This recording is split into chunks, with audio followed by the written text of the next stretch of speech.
It was late evening, one of those nights when the air feels heavy with moisture, and the rain seems to carry whispers of unspoken words.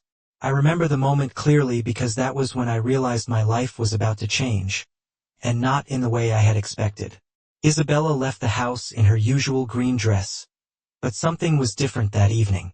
For weeks, the tension between us had been growing, like a storm building up. She didn't say goodbye as she usually did, restrained and reluctant instead. She grabbed her purse, tossed her jacket over her shoulder, and casually said, "Don't wait up. I'm out with the girls. Late." Her voice, light and carefree, felt unnatural, as if she had rehearsed the phrase beforehand. A chill ran down my spine. I didn't say a word, but something inside twisted painfully. Call it intuition, or maybe it was just the fact that I knew her too well. I had no concrete evidence, but I felt that something was wrong. Even the sound of her heels clicking down the hallway seemed different, as if she wasn't just leaving for the evening but leaving something far more significant. I stayed on the couch, the TV flickering, but I wasn't watching anymore. My mind was consumed with thoughts of her. I couldn't shake the feeling of where she might actually be. After some time, I picked up my phone and sent a message, "Have a good time tonight." There was no reply. The hours dragged on, agonizingly slowly, but I kept waiting. When midnight came, my patience ran out. I couldn't just sit there anymore. A growing unease gnawed at me, as if something was urging me to check her location, something I had never done before. We had always trusted each other, or at least I thought we had. But when I opened the app, my heart began to race. She wasn't where she was supposed to be. She was far away on the other side of the city, at an address I didn't recognize. I stared at the tiny dot on the screen, feeling time stretch painfully. Maybe she had made a quick stop. Maybe there was a party I didn't know about. My mind scrambled for explanations, but my hands were already trembling. I couldn't stay still any longer. I grabbed my keys and left the house. The drive was a blur of headlights and wet roads. My mind swirled with dark thoughts. My heart pounded in my chest, and while part of me hoped I was wrong, another part, the one I didn't want to admit, already knew the truth. When I arrived at the location, it was a strange apartment building, unfamiliar and alien. It wasn't her friend's place, and I had never been there before. The rain had eased to a light drizzle, and the night was eerily quiet. I parked at the end of the street and sat in the car, staring at the building, hoping that answers would come without having to confront them. And then I saw her. She stepped out of the building, her hair slightly disheveled, makeup smudged, not like it would be after a fun night out. At first, she didn't see me, but when she turned toward the car, our eyes met. She smiled, but it wasn't her usual smile. It was a look of satisfaction, the kind people wear when they think they've gotten away with something. My stomach tightened, and I knew I couldn't stay in the car any longer. I got out, slamming the door loudly. The sharp sound echoed down the quiet street. She turned, and her eyes met mine in that instant.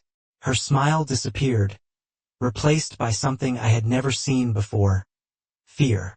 "Harry, what are you doing here?" she asked, her voice trembling. I struggled to contain the anger boiling inside me. "That's what I should be asking you, Isabella. What are you doing here?" Her eyes darted around as if she still hoped to escape the situation, but it was too late. The truth had surfaced, and we both knew it. "Harry, it's not what you think," she said, her voice becoming familiar again, manipulative, the way she spoke when she felt cornered. But her next words ignited the rage inside me. It was just for fun. It didn't mean anything, a one-time thing. Everything felt meaningless. That's exactly what she wanted me to think. Her words hit me so hard that my entire body tensed, as if I had taken a physical blow. "Just harmless fun," she said. "A one-time mistake." She looked at me as if I were supposed to nod and move on, as though her betrayal was just a fleeting error. She seemed to believe that a few empty words could fix everything. I stood frozen, unable to say anything, as the rain intensified, soaking my clothes, but I barely noticed. Her eyes stayed fixed on mine, waiting for a response.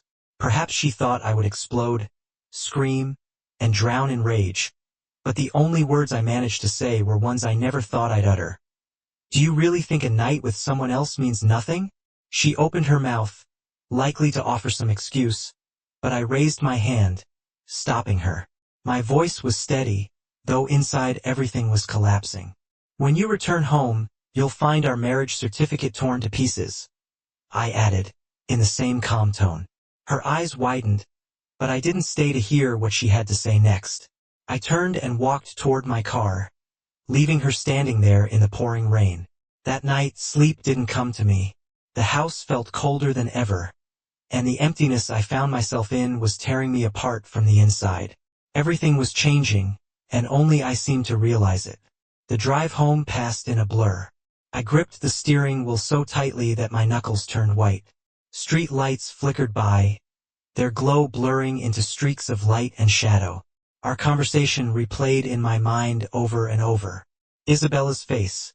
The look of false confidence that shattered the moment she realized I knew the truth. Her smugness broken right before my eyes. But more than anything, her words haunted me. Harmless fun. That's how she described it. An affair hidden from me. And yet, she still had the audacity to act as if it was insignificant, as if it hadn't destroyed everything we had built together. I clenched my teeth, trying to contain the rising tide of anger, but it was useless. The fury was already living inside me like a fire consuming everything in its path. By the time I turned into the driveway, I was barely aware of my actions. I stormed into the house, slamming the door with such force that the walls seemed to tremble. Nothing inside had changed since I left, but the house now felt foreign, as if I had stepped into someone else's life. Every photo on the wall, every detail of the decor, even the faint scent of her perfume, it all felt like a lie. My eyes landed on our wedding photo sitting on the living room shelf. In that picture, she looked at me like I was her whole world. Her eyes, which once held love, now seemed like a cruel reminder of what I had lost. The sight twisted my stomach. The frame slipped from my hands and crashed to the floor, the glass shattering into pieces just like everything else between us. But I wasn't finished yet. I stormed into the office, flung open the drawer where we kept important documents, and there it was, our marriage certificate. Once, that piece of paper had meant everything to me. It symbolized our promises, our future. Now it meant nothing. I stood there, trembling with rage, clutching the document in my hands, before I even realized what I was doing. I tore it in half. The sound of ripping paper was sharp and final, and this small act of destruction brought a strange sense of satisfaction. I didn't stop there. I kept tearing it again and again until the floor was covered with scraps of what had once symbolized our life together. The house was eerily silent, broken only by my heavy breathing.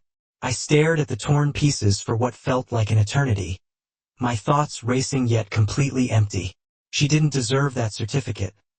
She didn't deserve the vows we made to each other or the life we built together. If she thought she could just walk back into this house and ignore what she had done, she was in for a harsh disappointment. She was on the edge of a bitter truth, and I couldn't avoid it.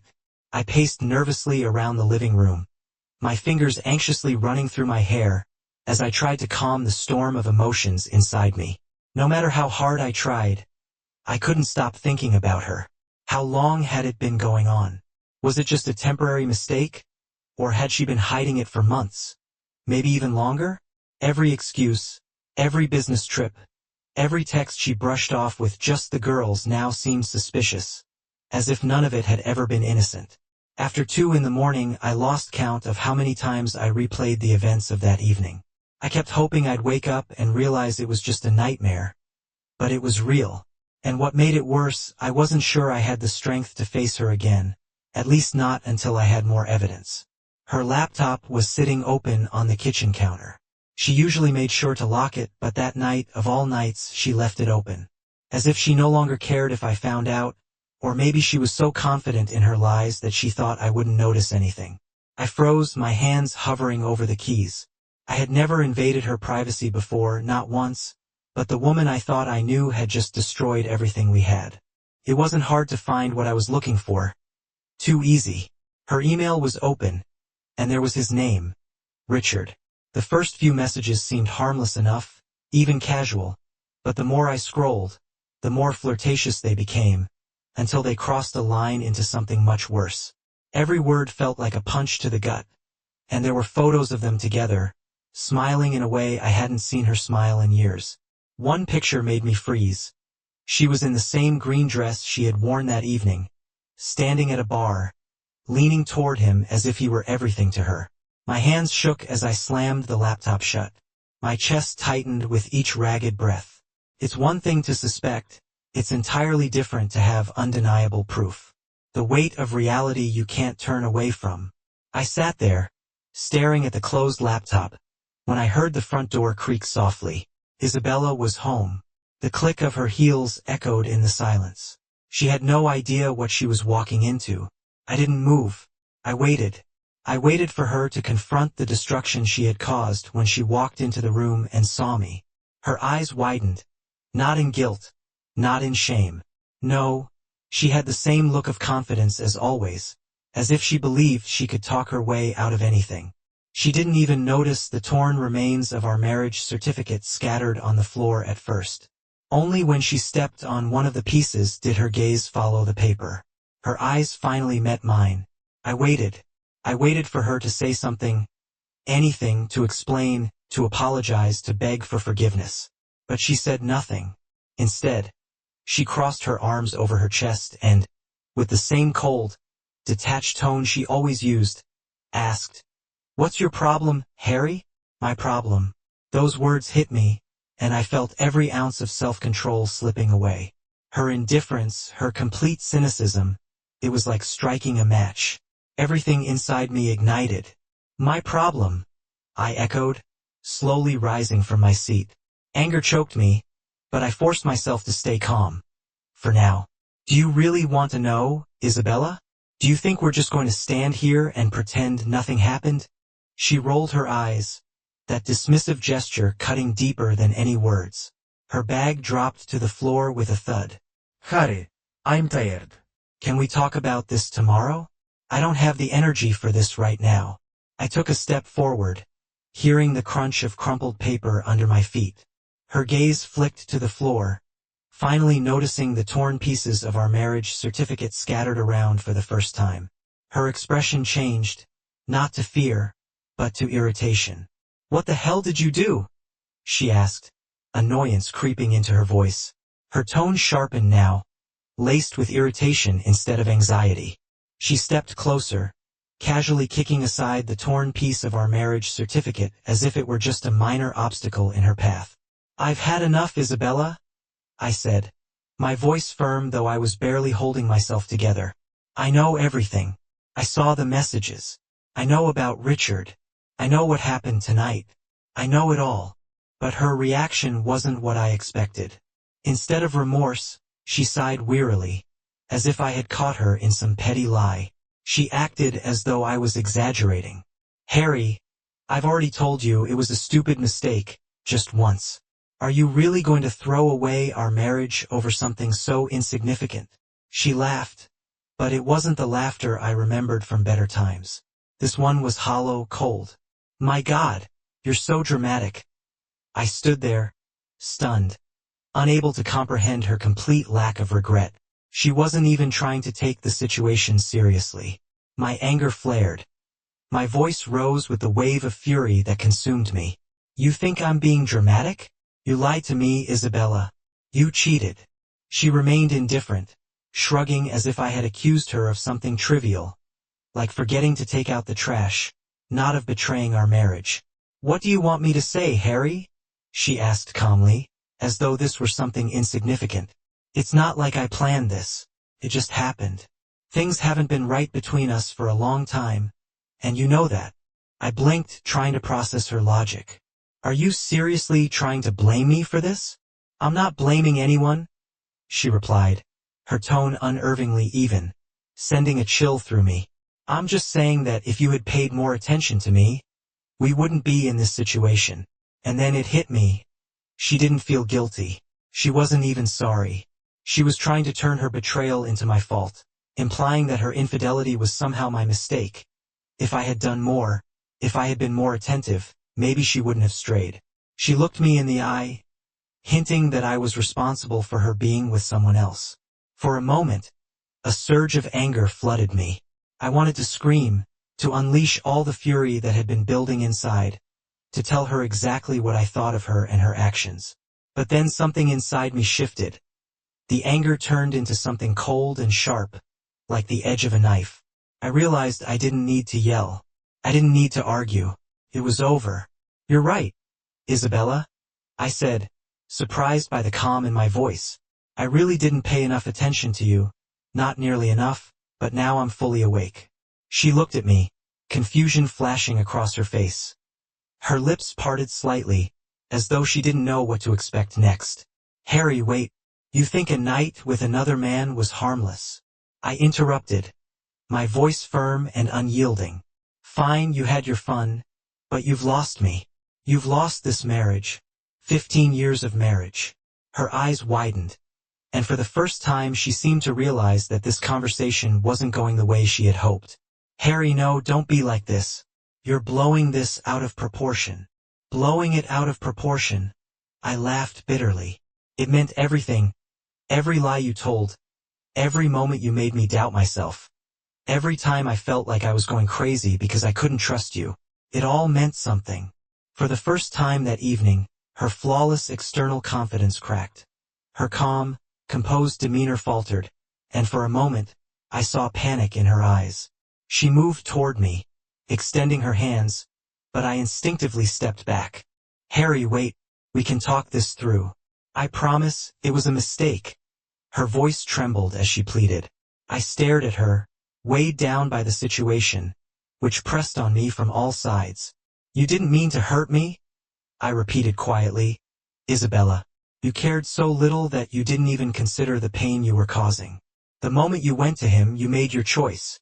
Her lips parted as if she wanted to say something, but no words came. For the first time in a long while, she was silent, and in that silence I realized it was over. The woman I once loved, the woman I married, no longer existed. She had long since disappeared. Without another word, I turned toward the door. "By morning I'll be gone," I said coldly. "This marriage is over." "Harry, wait!" she screamed in desperation, her voice cracking under the pressure. She was flailing, trying to regain control of the situation, but it was too late. "Where are you going? You can't just walk away. We're married. You can't just leave like that." I stopped at the door and cast one last glance at her. "You ended this marriage long before I did, Isabella. I'm just finishing it." And with those words, I walked out, leaving her standing amidst the wreckage of what used to be our life together. But I didn't leave right away. Something inside me, a desire to close this chapter even if bitterly, made me linger outside the door. I wanted to see her reaction when she thought I was gone. Leaning against the wall, out of her sight, I waited, my heart pounding in my chest, but I forced myself to remain calm and listen. At first there was silence, only silence. Then I heard her mutter something quietly under her breath. She wasn't crying, not even close. Her tone was sharp, full of irritation and anger. "Incredible," she hissed quietly. "All this fuss over nothing." That word hit me like a punch to the gut. Nothing. That's what it meant to her, the lies, the betrayal, the broken trust. To her, it was all nothing. I felt my fists clench, my nails digging into my palms, but stayed where I was. I needed to know what she would do next. Then I heard her pick up the phone, and my blood ran cold. She wasn't calling me. I knew exactly who she was calling, Richard. Her voice changed, becoming soft and sweet, and it almost made me sick. "Hi, it's me," she purred. "Yeah, he found out." And then she laughed, a laugh that cut through me like a knife. "Yeah, he made a whole scene," she continued mockingly. "Can you believe it? He even threatened to leave." A wave of disgust washed over me so strongly that it took my breath away. Her laughter, her carefree tone. It was as if she was talking about something trivial, not the collapse of our life together. To her, I was just a fool overreacting to her affair. The cold indifference in her voice, the complete lack of remorse for everything she had done, was unimaginable to me. But she kept talking as if nothing had changed. "Don't worry. It will all blow over soon. I'll handle him. He's not the type to just leave forever. He doesn't have the courage to truly walk away. Trust me, by morning he'll be back. He's just going through something right now." But I couldn't bear it any longer. I stepped into the living room, the old wooden floor creaking under my steps. She turned sharply, startled by my appearance. Her face lost all color when she saw me standing there, motionless, staring at her. The phone was still at her ear, but she froze in place, her eyes wide open like a deer caught in headlights. "Put the phone down, Isabella," I said quietly, but there was an icy tone in my voice. She didn't move, her hand gripping the phone as if she thought it could somehow fix the situation, as if it could restore her control. But that illusion had already shattered, and I was no longer playing by her rules. I said, "Put the phone down." Her hands trembled as she clumsily tried to end the call, tapping the screen several times until the line disconnected. Her mouth opened as if she wanted to say something, but I raised my hand, signaling her to stop. "Don't," I warned, my voice sharper than I had ever heard it. I heard everything. Her throat moved as she swallowed, panic flickering across her face. "Harry, I interrupted harshly, taking a step closer. "Are you going to come up with another lie? Try to convince me that it's all just a misunderstanding? Tell me again that I'm overreacting, that I'm the problem." Her lips pressed tightly together, but I could see her mind racing, desperately searching for a way out. But this time there was no plan, no clever words to turn the situation in her favor. She had always been able to make me out myself, but not today. Today everything was crystal clear. "I'm here," I said, my voice low and threatening. "I heard everything you said to him. I heard you laughing about it. You think it's funny, you think I'm a joke." Her eyes darted around the room, searching for an escape, but there was none, not this time. When her gaze met mine again, her voice was barely a whisper. "Mary, it's not what you think." I shook my head, cutting her off again.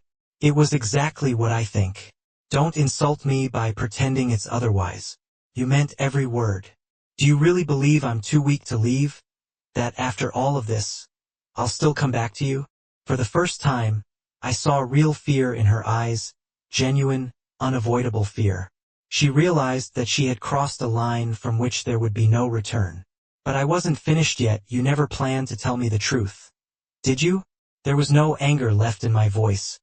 It had been replaced by something colder, harder. "You were just going to keep lying, keep acting like everything was fine, while secretly doing your thing behind my back." She barely shook her head, but I stopped her with a look. "Even now, when I've caught you, you still don't care. You're not remorseful. You're just sorry you got caught." Her lips moved, but no words came out.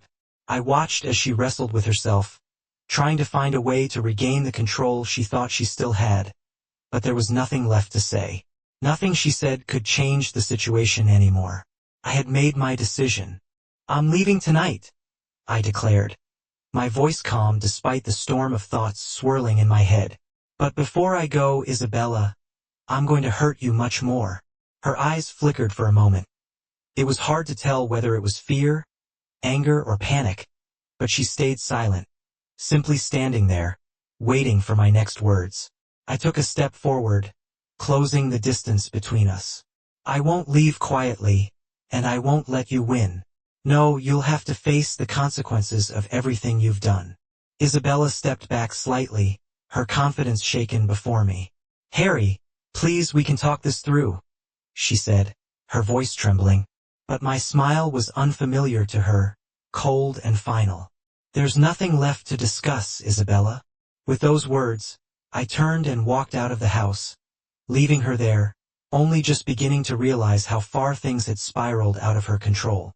Outside, the rain had started again, but this time, I welcomed it. The cold air hit my face, and for the first time in a long while, I felt a sense of relief. I didn't know what tomorrow would bring or how I would make her feel the full weight of her actions, but one thing was clear. This wasn't the end. As I walked toward the car, the rain grew heavier, soaking me to the bone, but I didn't care. The cold seemed like an extension of the storm raging inside me. I wasn't thinking about where I was driving, only that I needed to get far away from her and from the house that had become the stage for all her deceptions. Yet, as I drove, the image of Isabella standing there, her face contorted under the weight of the truth, wouldn't leave my mind. She thought she could smooth everything over with a few false words and an insincere apology. But not this time. This time, she would feel the full weight of her betrayal. I pulled into a gas station, watching as the raindrops slid down the windshield, distorting the neon signs outside. My hands were shaking, not from the cold, but from the adrenaline still surging through me. Underneath this surge of energy, a plan began to form. She thought she had already won, that her little affair would disappear like it had before. She believed I wouldn't resist, but I wasn't going to let her walk away without consequences. Everything she valued, everything she had tried to protect with her lying words, I would destroy, just as she had destroyed our marriage. I reached for my phone, and my first instinct was to call Alexander, my best friend, who had always been there for me. He didn't know what had happened yet, but I needed someone on my side. The phone rang twice before his voice, sleepy and hoarse, came through the line. "Harry man, it's 5 a.m. What's going on?" I leaned back in my seat, staring at the rain drumming against the roof of the gas station. "Alexander, I need your help, and I need it right now." His tone immediately shifted, concern replacing the drowsiness. "What happened? Are you okay?" "No," I answered bluntly. "Isabella cheated on me. I found out tonight." There was a long pause on the other end, followed by a quiet whistle. "Man, I'm really sorry to hear that. I knew things were bad between you and her, but I didn't realize just how bad they had gotten. What do you need from me?" I clenched my jaw, focusing on what needed to be done. "I need to get my things from the house before she turns the situation in her favor, and I can't let her use me during the divorce." Alexander didn't hesitate. "I'm with you, brother. I'll be there in 30 minutes. Just don't do anything rash before I arrive." "All right." After I hung up the phone, a small wave of relief washed over me. Having Alexander on my side made the situation feel a bit less overwhelming. But this was just the beginning. I wasn't going to let this be an ordinary breakup. I was ready to hit her where it would hurt the most. As I scrolled through my contact list, I paused on a name I didn't want to involve in this mess. Robert, my lawyer. I never thought I'd need his help for something like this, but life has a way of throwing you into the fire when you least expect it. The phone rang only a couple of times before he answered, sounding tired but composed. "Harry, what happened? I need your help." I took a deep breath before continuing. "Isabella has been cheating on me. I'm filing for divorce."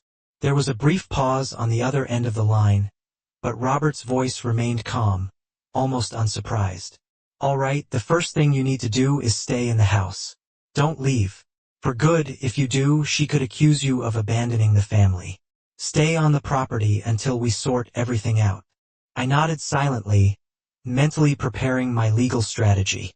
I wasn't going to let her dictate how things would unfold. She would try to paint me as the villain, but I had to stay one step ahead. I needed to know my options and how to protect myself from losing everything. Robert's voice was steady and professional. "We'll make sure she doesn't come out on top. But first, gather all the evidence you can, messages, letters, anything that proves the affair. It will strengthen your position.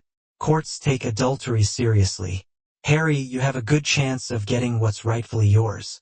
We just need to be smart." I rubbed my temples, feeling the weight of what was to come.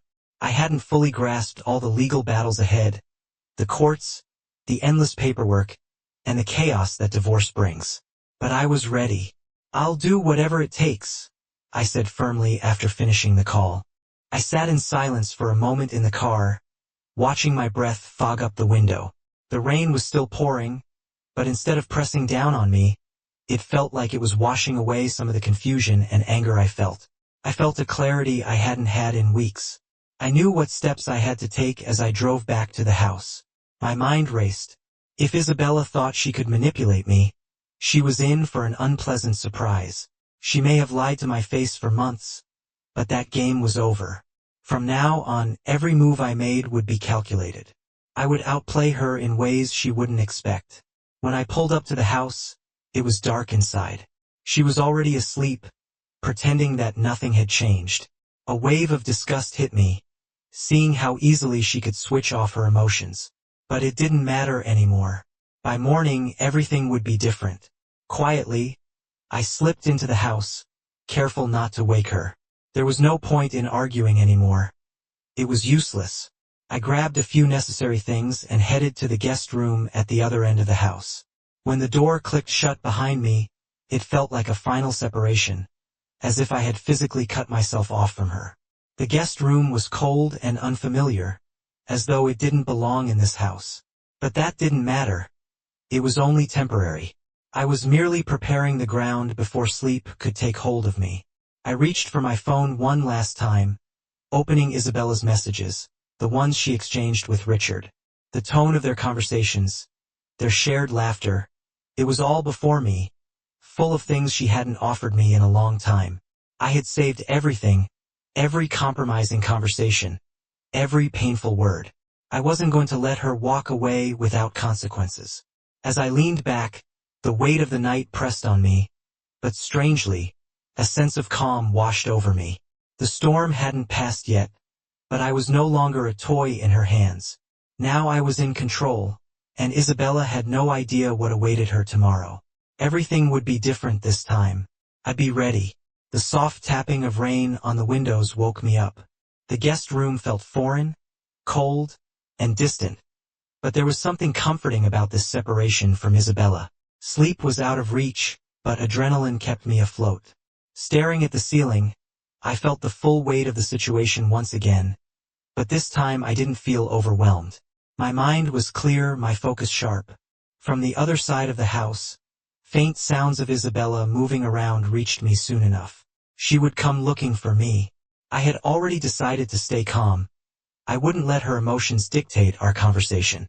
Reaching for my phone, I scrolled through the screenshots of her messages with Richard, reminding myself why I couldn't back down. This wasn't just some petty argument that could be smoothed over with empty apologies. She had crossed a line that couldn't be erased. A knock at the door interrupted my thoughts. "Harry." Her voice was unsure, cautious. "Are you in there?" I stayed silent for a moment, letting her feel the distance between us. Finally, I stood up and opened the door. She stood in the hallway, her hair still damp from a quick shower, makeup hastily applied.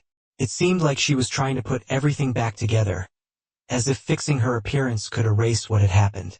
She studied my face carefully, searching for any sign of where I stood in this situation, but I kept my expression unreadable. "Can we talk?"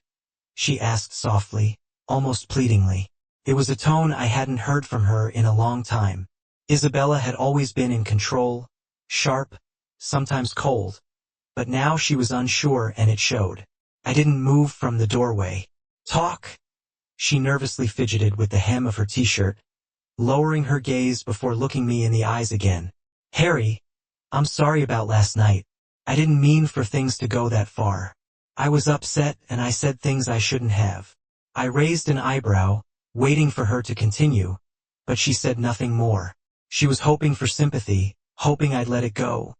But I wasn't about to fall for that. "And that's it?" I asked, keeping my voice steady. "That's your apology?" She blinked, clearly thrown off. I know I made a mistake. I know it was wrong. But you shouldn't have torn up the marriage certificate, Harry. You didn't have to." I cut her off, feeling my patience wear thin. "Do you really think the problem is just that I tore a piece of paper? Do you really believe that's why we're talking right now?"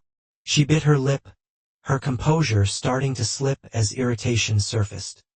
"I made a mistake, okay? I've already admitted that, but you're acting like everything's falling apart because of it. It was just one night, one single mistake. Stop it." My voice came out louder than I expected, and I paused, taking a deep breath to collect myself. "One night, Isabella. This isn't just about that night. This is betrayal. This is about how you hid behind my back, treating me like an idiot, She opened her mouth to say something, but I didn't let her finish. Do you really think I didn't hear you yesterday? You were on the phone with him, laughing, mocking me like I'm some pathetic fool who just came running back. Her eyes widened, and for a moment, I saw fear flash in them.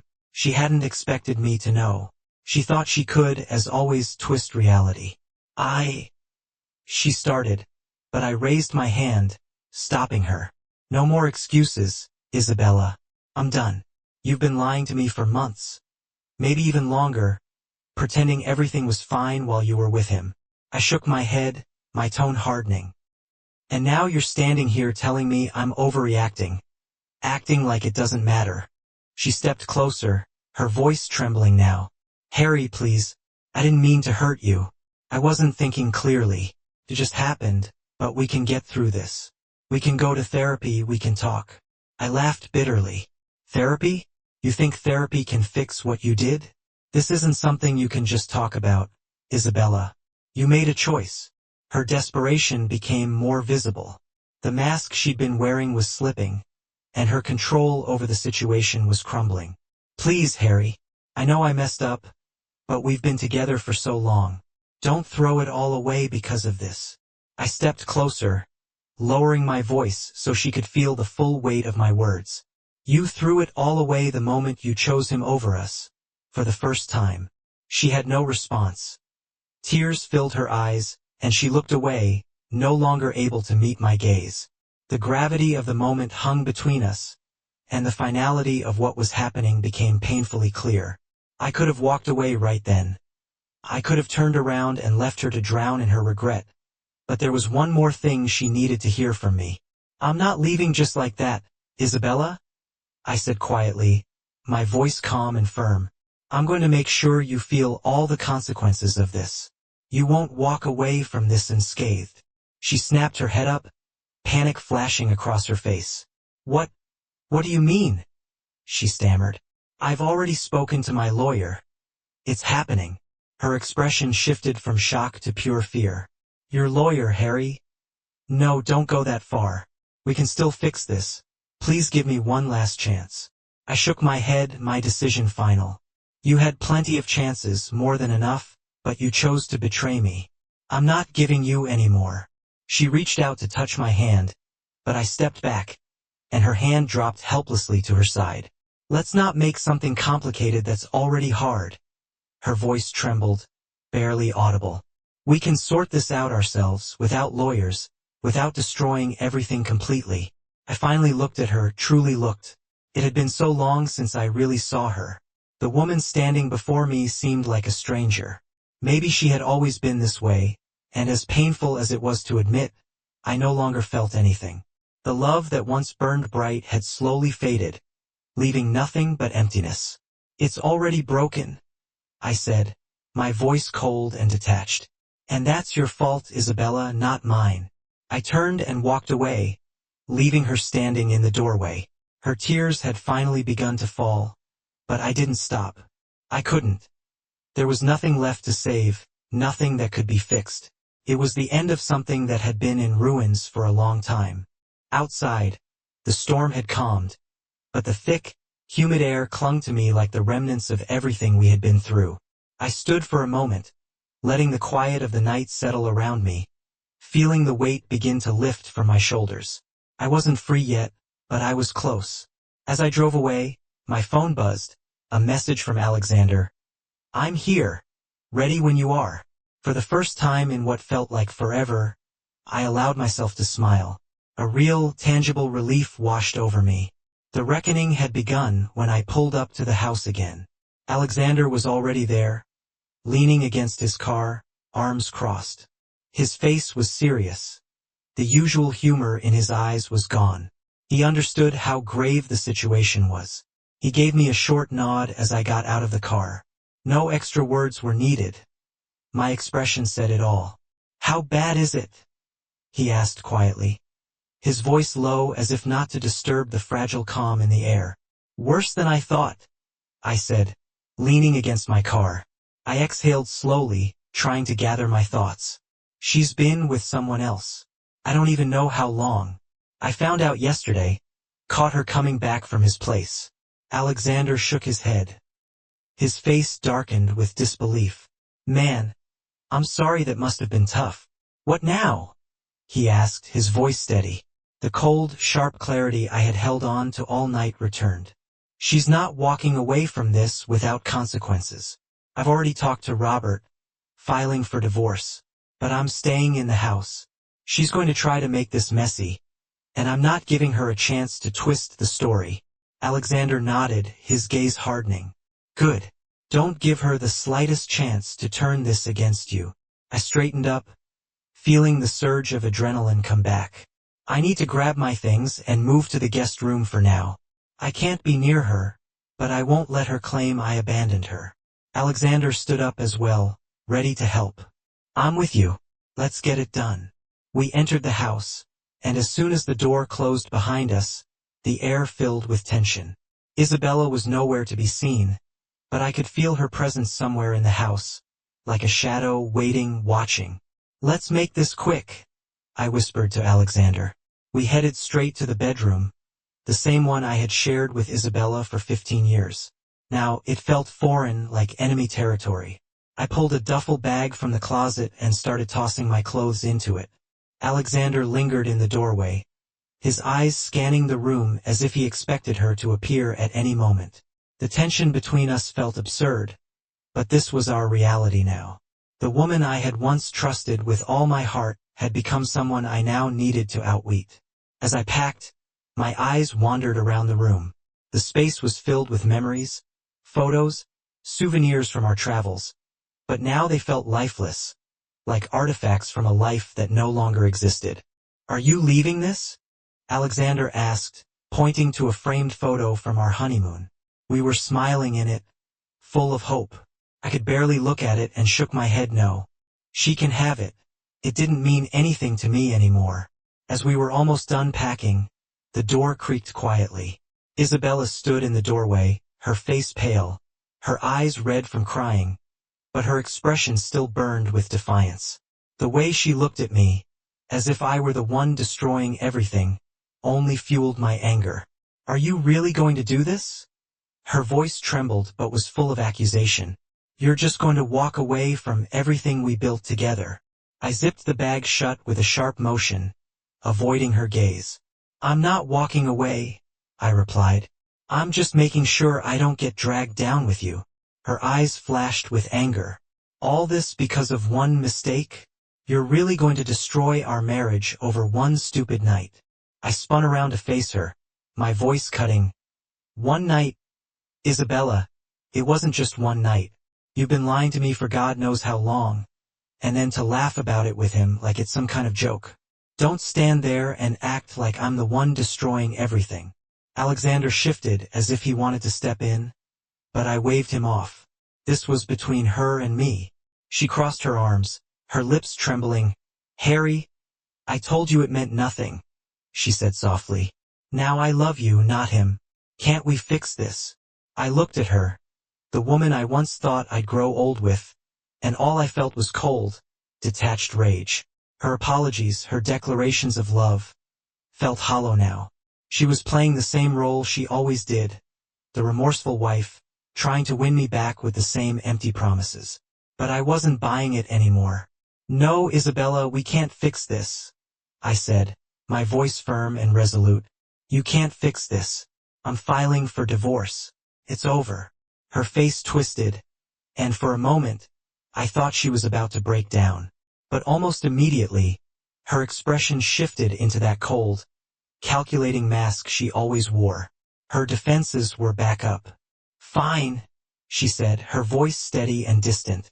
Do what you have to, but don't think this will be easy. She paused, her eyes narrowing. You want to fight, Harry? You'll get one. There she stood, Isabella, the real Isabella, the one who would stop at nothing to achieve her goals, no matter the cost. I met her gaze without flinching. I'm ready for whatever you have planned, I said, holding her stare. But don't forget, you started this. She remained silent, her icy gaze piercing through me, before she abruptly turned and left the room.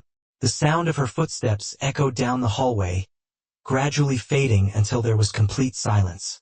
Alexander shook his head in disbelief, exhaling sharply. "She's ruthless. Are you sure you can handle this?" he asked, his face showing clear concern. I adjusted the bag on my shoulder, feeling the weight of the past with Isabella and the storm that was brewing. "I have no choice," I replied, my voice firm but quiet. "I won't back down." Alexander placed a hand on my shoulder, giving it a slight squeeze as a sign of support. "All right, then let's get started."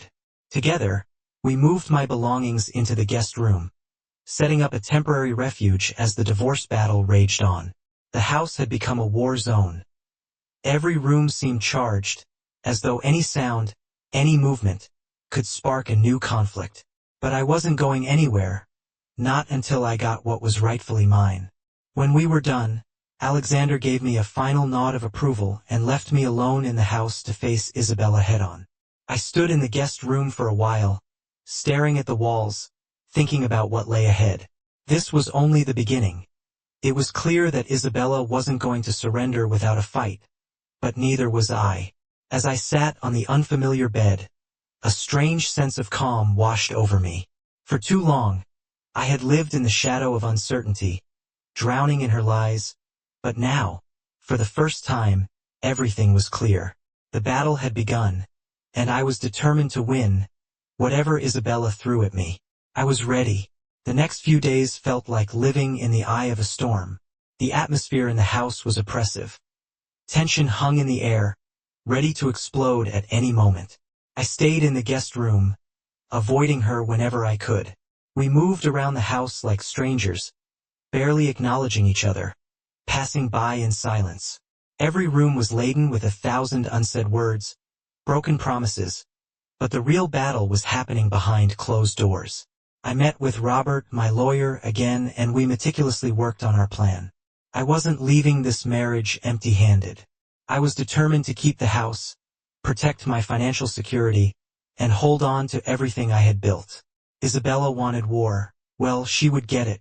Yet deep down, there was one thought I couldn't shake. This wasn't just about us. There was more at stake than just our pain. There were people who could get caught in the crossfire, innocent bystanders that Isabella either hadn't thought about or didn't care about. Either way, the fallout would affect more than just the two of us. I hadn't spoken to my parents yet. They adored Isabella from the very beginning. They had seen her as the perfect daughter-in-law, polite, composed, always impeccably behaved. What would they think when they learned the truth? Would they believe me? I picked up my phone, feeling a tightness in my chest, and dialed my mother's number. The phone rang several times before her warm voice came through on the other end. "Harry, dear, I'm so happy to hear from you. How are you?" For a moment, I couldn't find the words. They were stuck in my throat, heavy with everything I needed to say. "Mom, I have something I need to tell you." I tried to speak, but the tremble in my voice betrayed the composure I was desperately clinging to. "It's about Isabella," I finally said, feeling the weight of each word. Silence hung on the other end of the phone. I could almost sense her trying to grasp what I had just said. "Harry, has something happened? You sound different." I took a slow, deliberate breath before responding. "No, Mom, things are not okay," I admitted, feeling my throat tighten. "Isabella is cheating. I've suspected it for a while, but I finally confirmed it a few days ago." The silence this time lasted longer, and for a moment, I thought the call had dropped. Then I heard her exhale, shaky and full of uncertainty. "Oh, Harry, I don't even know what to say. Are you absolutely sure?" "Yes, I'm sure," I replied, my voice steady but heavy with hopelessness. "I saw the messages. There's no doubt." Another pause followed, and when she spoke again, her voice was softer but tinged with disbelief. "I can't believe it. She always seemed so devoted to you. How are you holding up? What are you going to do next?" "I've already filed for divorce," I said. The words were both liberating and unbearably painful. "There's no going back. She's not who I thought she was, and I won't let her deceive me anymore." Mom stayed quiet, her heavy sigh finally breaking the silence. It was long and filled with grief. "I'm so sorry, dear. I know how much you loved her. This is just heartbreaking. I don't know what to say. Neither do I, Mom. Neither do I. After we hung up, a strange mixture of relief and exhaustion washed over me. Telling Mom felt like the first step toward breaking the web of lies I had lived in for so long. Isabella hadn't just deceived me. She had deceived everyone around us. Now that the truth was out, everything would start unraveling. Later that same day, I sat in the guest room, staring at my phone. Another difficult conversation lay ahead, and I couldn't avoid it. Isabella's family had always been close to mine, especially her brother, Connor, who had become a real friend to me over the years. Despite everything that had happened, I felt he had a right to know what was going on. I hesitated for a long time before finally sending him a message. Hey, Connor, I need to talk to you. Serious. Can we meet? His reply came almost immediately. Of course, buddy. What's going on? Are you and Isabella okay? I stared at his response, feeling bitterness rise inside me. He had no idea who his sister really was. It's complicated, I wrote back. I'll explain when we meet. We arranged to meet that evening at a bar, a neutral place where I could lay everything out. As I drove there, the events of the last few days played on a loop in my mind. Part of me dreaded this conversation. Connor wasn't just Isabella's brother. He had become someone I genuinely trusted, but I couldn't keep the truth from him any longer. He deserved to know, no matter how hard it would be.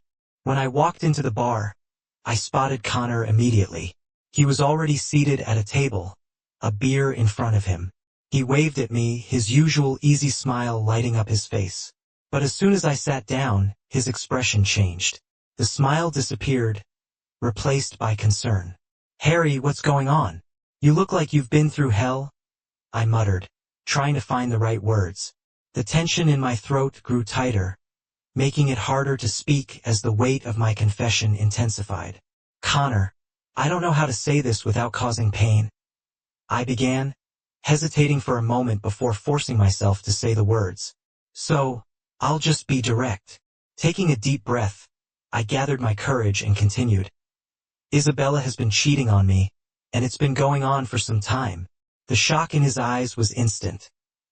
His face turned pale as he tried to process what he had just heard. What? No, that can't be, he mumbled, shaking his head in disbelief. That can't be true. You must be mistaken. But I wasn't, and I cut him off before he could say anything else. I'm not mistaken, Connor. I've seen the evidence, messages, photos. It's undeniable. Despite the storm of emotions inside, my voice remained steady.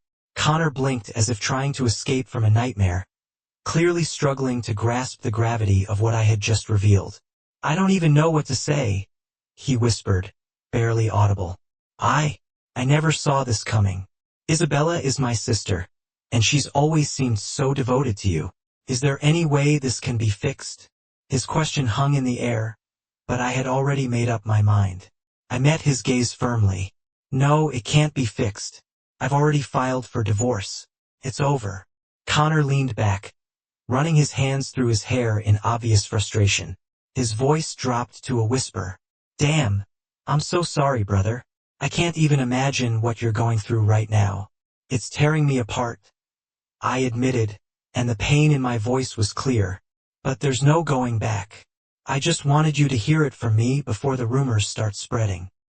He nodded, his face darkened by a mixture of sadness and anger. Thank you for telling me, he said quietly. I'll talk to her, but I don't even know where to begin. After that, we sat in silence, the weight of unspoken thoughts hanging over us like a dark, suffocating fog. This wasn't just about my marriage to Isabella. It went much deeper. Her betrayal had created ripples that affected everyone around us, people we had known for years. As I left the bar that night, the full weight of what had happened finally settled in my soul. It wasn't just about her and me anymore. The lives we had built with others were now caught up in this mess, and everyone would feel the consequences. But this wasn't my burden to carry. Isabella had made her choice, and now everyone would have to face the fallout. When I returned home, the house felt ominously quiet. Isabella was behind the closed door of the bedroom for the first time in a long while. I didn't mind the silence. I sank onto the couch, my eyes fixed on the rain outside the window. My thoughts swirled around everything that had crumbled and what I still had to endure. This wasn't the end. Not by a long shot, but I was ready for whatever came next. The days that followed blurred into one, each filled with suffocating tension and the icy silence that hung over the house like a dark cloud. When Isabella and I spoke, our words were dry, emotionless, stripped of any warmth that once existed between us. Now, all that was left between us were cold formalities of legal matters. The house had become a battlefield, where each of us silently held our ground, waiting for the other's next move. I counted the days until I could leave for good, but I refused to give her the satisfaction of leaving before everything was finalized. She tried to manipulate me several times using the same charming tactics she had perfected over the years. I saw it in her eyes, the calculated precision behind every word, every apology filled with just enough regret to seem sincere. Sometimes she would bump into me in the hallway, her eyes welling with tears, blocking my path as if her apparent remorse could change anything. But I wasn't going to fall for it. I saw right through her. "Harry, please," she whispered, her voice trembling, evoking a faint sense of pity in me. "I made a mistake. We can fix this," she pleaded, desperation lacing every word. "You don't have to do this. Think of everything we've been through together." But her words no longer held any power over me. I was tired of being the victim of her manipulations. Every attempt she made to win me back was accompanied by the same images in my head. Her messages with Richard, their shared laughter weaving lies. I could still hear her voice mocking me behind my back, as if I were too blind or weak to ever leave. The woman standing before me now, begging for a second chance, had become a stranger to me. The one I once loved felt like a distant memory. Maybe she never existed at all. "Don't waste your breath, Isabella," I would say as I walked past her. "It's over." I had long since figured out her game. She had stayed aged the perfect performance, casting herself as the victim. She was preparing for the upcoming legal battle, crafting the image of a repentant wife who had made a single mistake. And me? I was supposed to be the cold, heartless husband who ruined everything. But she was wrong. I had the truth. I had all the facts. When the divorce papers finally arrived, I wasn't surprised. I had expected this, but when the courier handed me the envelope, I still hesitated. This was the final act, the ultimate conclusion of everything we had once built. Yet there wasn't an ounce of sadness in me, not the slightest regret, only emptiness. I sat at the kitchen table, pulling the papers from the envelope, feeling the weight of finality as they slid out. The legal jargon, the impersonal tone, it was all so cold, so dry. Our shared life had now been reduced to a few sheets of paper and signatures. I sat there, staring at them what felt like an eternity. In the next room, Isabella pretended to be absorbed in a magazine, though I knew she was watching me, waiting for my reaction. Since the papers had arrived, she hadn't spoken a word. She didn't need to. The silence between us spoke louder than any words. I could hear her shifting slightly, waiting for some response from me, some sign. But I wasn't going to give her that satisfaction. This moment wasn't about her anymore. It was about me. I picked up the pen and flipped to the page where my signature was required. With one decisive stroke, I signed my name. The ink flowed like the final nail in the coffin. Relief didn't come instantly. Not yet. But the air felt heavier. A sense of closure I had long been waiting for finally started to take shape. I stood up, the signed papers in my hand, and headed to the living room. Isabella looked up, her eyes searching my face for any hint of doubt, any crack she could exploit. I handed her the papers without a word. Her hands trembled slightly as she took them. "Are you really going to do this?" she asked, her voice barely masking disbelief and rising desperation. "Do you really want to end it like this? But why only 10%? I looked down at her, feeling nothing but the cold, hard clarity of reality. "This ended a long time ago, Isabella. You probably forgot about our prenuptial agreement, the one your family insisted on. I replied calmly. This is just the final step. Her face twisted in anger, tears welling up at the corners of her eyes. You're making a huge mistake, Harry, she snapped. You'll regret this. You're throwing everything away. I met her gaze without flinching. No, Isabella, you threw everything away. You made your choice. Now you'll have to live with it. Her cheeks flushed crimson, and her eyes narrowed into slits of anger. You think you're so righteous, so noble, she hissed through clenched teeth. The venomous mockery in her voice was unmistakable. But don't fool yourself into thinking this will be easy. I will fight you every step of the way. If you want a war, you'll get one. The bitterness in her tone was undeniable. For too long, she had kept her anger bottled up, but now it burst forth in full force. This was no longer about saving the marriage. It had become a battle for dominance, for control. She wasn't going to let me go peacefully, but I was ready for it. I'm not afraid of you, Isabella, I replied, doing my best to keep my voice steady and calm. I've seen this coming for a long time, and I'm prepared. You can make this as difficult as you want, but it won't change the fact that it's over. Her lips twisted into a sarcastic smirk.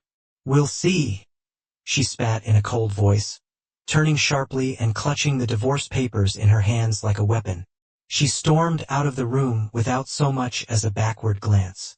As I watched her leave, the suffocating tension in the house seemed to ease with each of her steps. It was over this time for good. The rest of the day passed in a heavy silence. The house felt eerily still. I didn't cross paths with Isabella again. She stayed out of sight, likely plotting her next move. But I no longer cared. My part in this drama was finished. I had done everything I could, and now it was time to leave. That night, I lay in the guest room, staring blankly at the ceiling. The faint hum of the city seeped through the silence, disrupting it for the first time in weeks. I began to feel a strange sense of calm. It wasn't happiness, not yet, nor was it relief, at least not entirely. But it was the first glimmer of something new, a taste of freedom. I didn't know what the coming days held for me. I knew the divorce would be tough. Isabella would make sure of that. She would drag it out, try to take everything she could. But it didn't scare me anymore. I wasn't playing by her rules any longer. The storm had passed, and I was still standing. As I closed my eyes, I felt the weight lifting from my shoulders. One thing was clear. Her power over me was gone, and something better was beginning. The final act of revenge hadn't yet played out. The photos of her affair, I made them public. I sent everyone a picture of her nearly naked with that idiot. Now she'd be famous, and now the revenge was complete. It was time to rebuild on my terms. My friend, and this is the end of the story.